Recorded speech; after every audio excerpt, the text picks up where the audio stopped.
All right, thank you for staying with Daybreak. You're just in time for a conversation around bulls and bears. This time we're talking about the aviation industry, the turbulent skies for KQ. And joining me now is the CEO, Mr. Allan Kilavuka, is the CEO of Kenya Airways, just to find out what's really happening there. And also the facts that come from the man himself. So, Mr. Kilavuka, thanks for making time for us. We know now that KQ is letting go of their staff at a time of the pandemic. Is there no way you could have saved those jobs? So first of all, good morning, Trevor, and thank you for inviting me. It's a pleasure being here this morning. So just maybe to give you a quick background of why we're doing what we're doing. The first is that the aviation sector and just generally the economy has been severely affected by the COVID-19 pandemic. So particularly for aviation sector, and this is global, of course, is that we've had a situation where there was a cessation of movement. We have burned a lot of cash because we were not flying, we're not earning any revenue. And at the same time, we have projected also the effects of this pandemic for the next 2 or 3 years. Gathering data from IATA, looking at our own projections, looking at economists, and all those data point to a severe depressed demand for our business. So because of those facts, we then have to look at the whole organization and do what we're calling a right-sizing exercise. So the right-sizing exercise is not only about our staff, it's about our operations. We also have to look at the network operating, and then our assets, and of course, subsequently, the employees who operate in that environment. So that is in response to the demand that we have. And because of the longevity of the depressed demand, we therefore had to take a step to downsize the organization so that it's fit for purpose, so that it's fit for the demand that we are foreseeing. Yeah. So that is the reason why we are doing what we are doing. And we have tried to limit the effect. In fact, we started seeing this in March. We did a few things to see how we can do things differently. And we have tried as much as possible to conserve as many jobs as we possibly can. We have explained this repeatedly to all the stakeholders and more importantly to our employees, our staff, so they understand why we're doing it and why it is important for the long-term sustainability of the airline. When you say right sizing, what exactly does that mean? How many jobs are you losing and what else is happening? Because we tend to focus on just the jobs that are lost. I'm assuming there's more you're doing. Yes. So what I was also saying was the entire, so first of all, the operations, the network. So we have reduced some of our network. And if you look at the size of our network now, it is, at the onset, it's probably about 50% of how we were operating before in terms of frequency and destination. And then we've also looked at the assets, which is aircraft and other assets around it. The operations, we've also reduced those ones, again, to be fit for purpose. And then subsequently, of course, employees. So for employees, we have tried a few things. Unfortunately, we had a group of employees. And by the way, just before I even say that, is to say that our employees, Kenya Air's employees, are extremely well trained. So it's regrettable that we have to take this action. Extremely well trained, extremely useful. They are specialists in what we do. And it's difficult to train these people. So as you would imagine, it would be the last thing that we would want to do, because it's not easy to train people in aviation all around. So we are looking at something close to, so we have released about 650 people who are contract staff and so on. We have also just announced another 590 will be on redundancy. Now, this one, of course, we have to do it first in collaboration with our social partners, these are the union, and also in discussions with our employees. We also tried a few things. We tried to offer a voluntary early retirement program so that we can reduce the number of people that we will be impacting directly. We also tried to do release some employees who were on contractual basis or on contractual terms so that it reduces the number of people who have on permanent basis. Yeah. So we're very sensitive to that. Again, just engaging with our employees to find the best way possible. So the numbers you've given me, they add up to 1,240. Does it end there, or are you going to lay off more people? We'll try and limit it as much as possible to that number. Now, if you look at the network, the network has shrunk. I've already mentioned the network has shrunk by about 50%. Yeah. So the actual number, if you look at it one for one, would be 50% of our employees. And remember, our employees are 4,600. So, but we're not going to that extent, and that's why I'm saying we're trying to conserve as many jobs as we possibly can. So engage me on this a bit, Mr. Kilavuka. You know, most organizations are opting to reduce the pay of their staff by either 30% or even up to 50%. You said that the business has shrunk by 50%. Why then didn't you just reduce their salaries by half instead of laying them off? Yeah, so that's a good question, and thank you for asking. We as you probably know, what we had done earlier is we engaged the social partners, these are the unions, and reduced the salaries. Not actually reduced, we actually deferred the salaries, because initially our proposal was to reduce the salaries so that it is, we pay only what we can afford to pay. But upon engagement with the unions, we agreed that we will not reduce the salaries, but instead what we will do is that we will defer the payments. In other words, right now, the employees initially were earning between 35 and 60%, depending on the grade. But then that amount is not actually a pay cut, it is a deferred pay. And this is what we agreed with the unions, because we didn't agree on a pay cut. Now, it is the amount of, the number of employees that I've mentioned to you, in other words, the people that we're saying we're going to reduce, some of them, we have done exactly what you are proposing.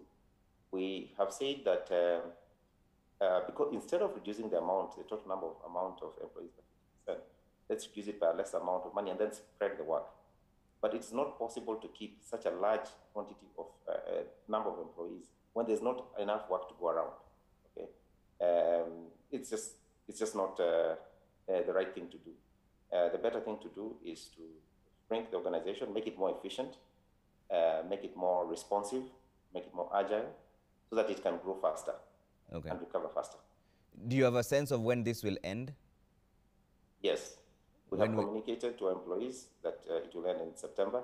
That is the proposed date. But we are currently right now engaging with the unions so that we can agree on how to proceed. Okay. So engage me on this also, Mr. Kilavuka. How does an airline that is relatively much more expensive than most of the other peers run into losses? If you want to go to Mombasa, for example, and you board a KQ flight, it will probably be around 15,000 shillings. How then do you still end up running into losses while your peers, on the other hand, charge almost half what you charge? Yeah, okay. So, Trevor, thank you for asking me that question. Now, first of all, we are what we call a legacy carrier. Okay, we are not a low-cost carrier. So we are a legacy carrier. So we are bound to be more expensive than the average other Kenyan operators who are, for the most part, low-cost carriers. The ones in Kenya who are not low-cost carriers would charge about the same amount of money that we charge to go to various destinations. But the issue of pricing is not just about making money. I mean, the organization, Kenya Airways, has been making losses for many years now. And there are many, many reasons for that, okay, which I guess we will not go into right now. And the reasons for they're both structural and certain external factors that happened, including terrorist attacks that happened a few years ago, including the Ebola virus and so on and so forth. So those ones have snowballed into our situation today that we have today. So the loss-making position is because we have a fairly high tax cost base that we are working on today. Now, it is true that the tax cost base is not only about overheads, employees. Yes, it is true that the cost base is also about our fleet and our financing costs. So we need to work on all the cost base. And the kind of transformation that we are going through now will address our costs in totality, so that, again, like I said, when we come out of the other side of the pandemic, we can respond very effectively to market and be a lot more agile, a lot more fairly low cost base or lower cost base. So let's get into that same issue that you're saying it's a story for another day. Let's actually delve into it now. You're the CEO for KQ. What is ailing KQ? You just said it's a high-cost carrier, but it is still running at losses. Now the business is at 50%. You're letting go of almost half your staff. You're still the most expensive in the line. So what really then is ailing KQ? Like I said, it's not a... So you know, Trevor, one of the things that people keep asking me is, why can't you guys just sort yourselves out, get back to profitability? So let me take one step back and tell you the complexity of running an airline, whichever airline you're talking about. So first of all, in today's world, this year for sure, there is not a single airline that is not going to be, it's going to be profitable. And that is going to happen for the next few years. My prediction is that profitability will probably return in 2023 across the world. Now, why I'm saying that is because of the complexity of running an airline. An airline is probably one of the most complex businesses to run because of several reasons. One is because it's capital intensive and it's also labor intensive.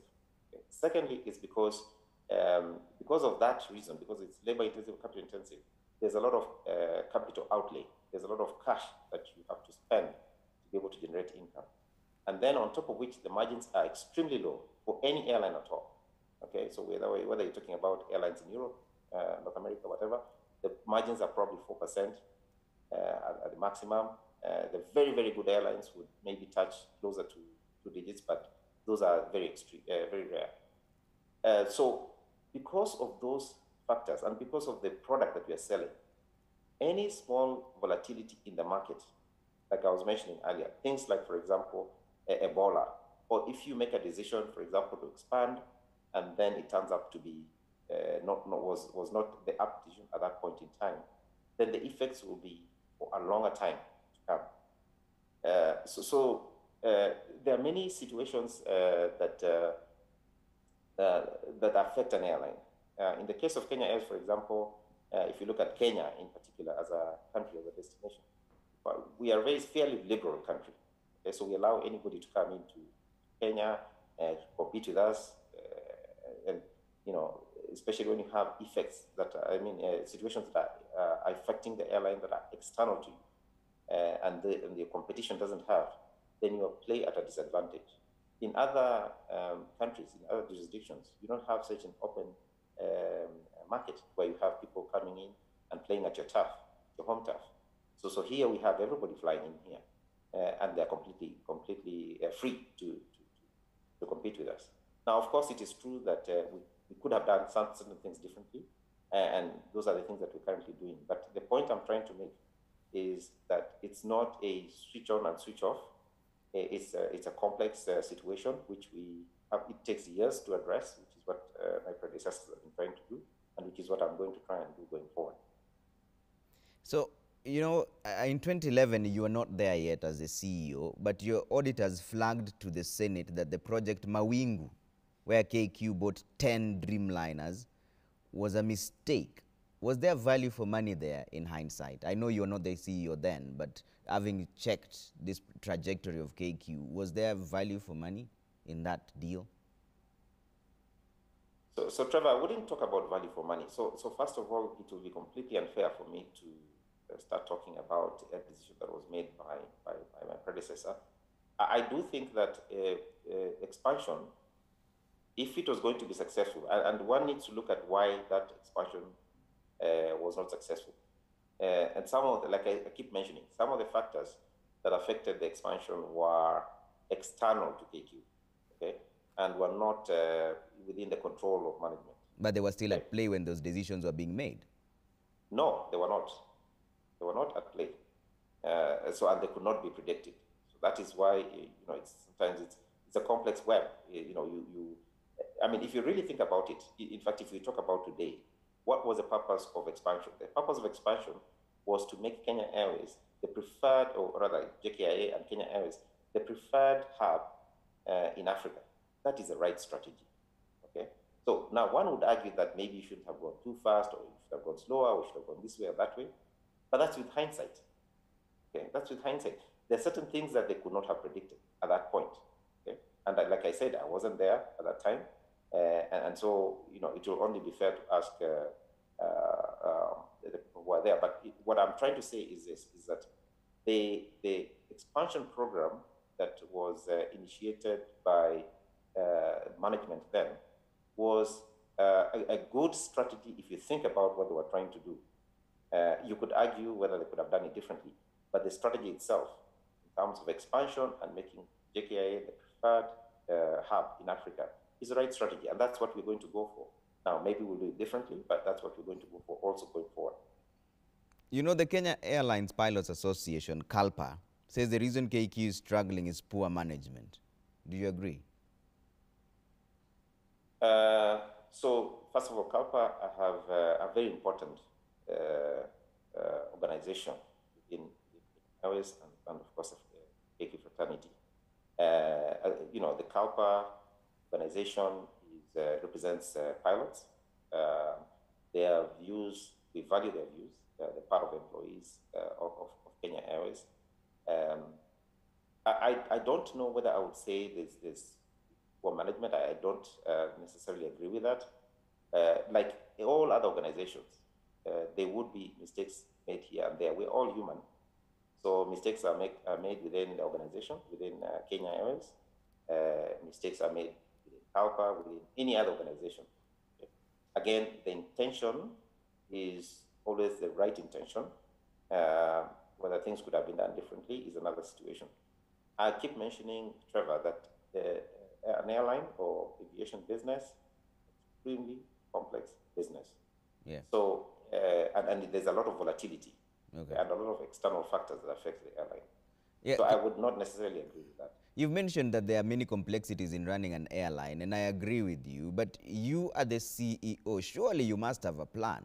How do you plan to bring back KQ back to profitability? Because even if you do 50% of the business is gone and you cut down your employees by 50%, essentially that means you're going to break even. You're still not going to make profit. You must have a plan, CEO.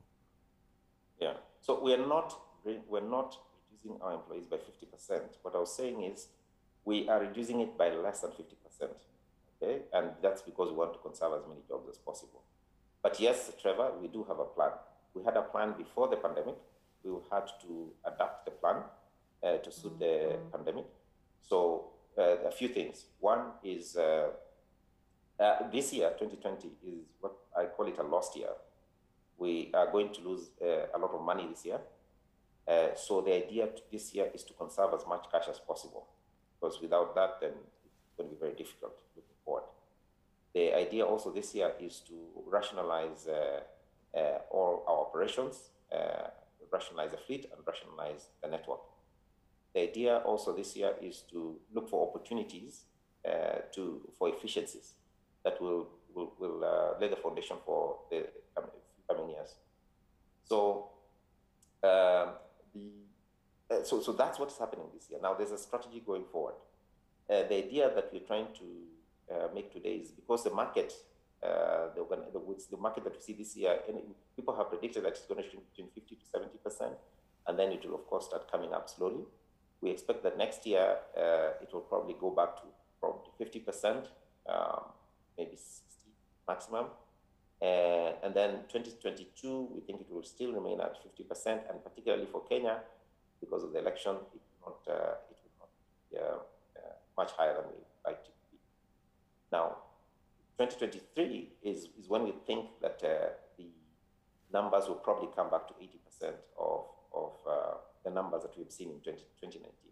And what I just wanted to remind you, Trevor, is that now people have adapted to different methods of working. One of our biggest segments is the business travel.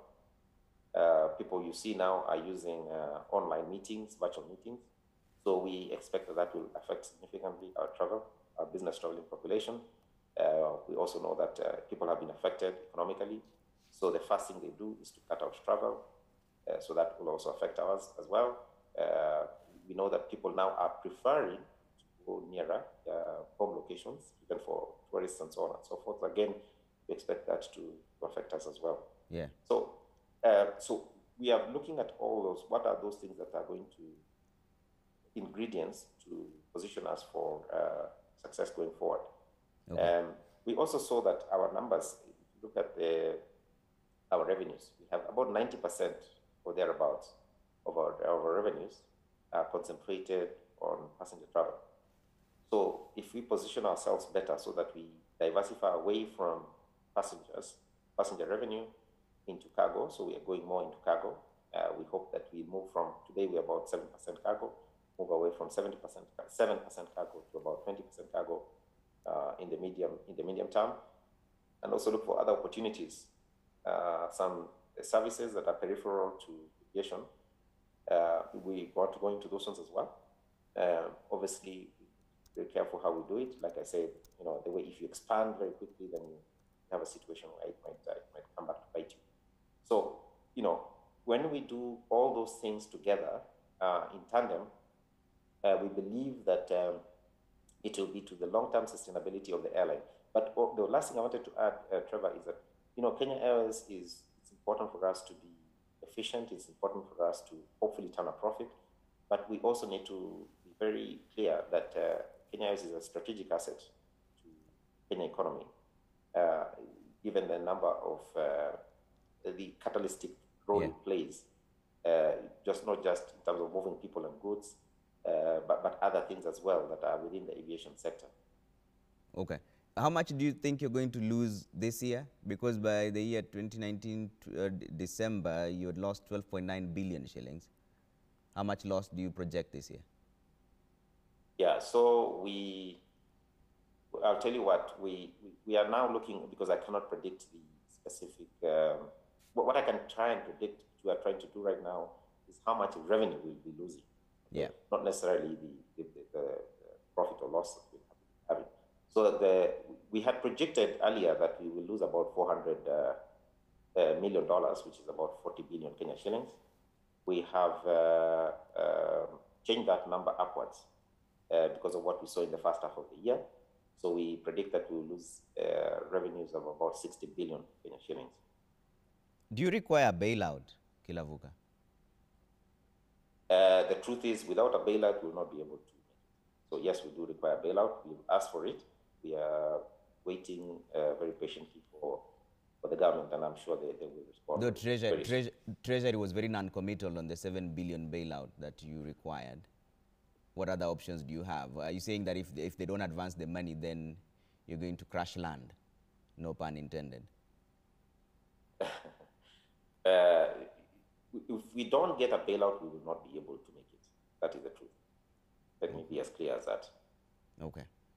And finally, I'd like you to talk about the issues around COVID-19. How prepared are you to deal with this as an airline? Because we noticed then that, and like you mentioned, dealing with airlines is much more different than dealing with just ordinary transport. We've seen a restructuring of seats in matatus, for example, lowering the number of seats. Airlines, the seats are the same. Yeah, Trevor, that's a question I keep getting asked. So we do a couple of things. So first of all is make sure that we have trained our people, our attendants, cabin crew, also our ground staff, so that they are ready for any eventuality. So that's very important. It's not just a nice to have. It's very important for them to know how to respond to the pandemic. Then we have the protective equipment for both the crew, the flight crew, and also the ground staff.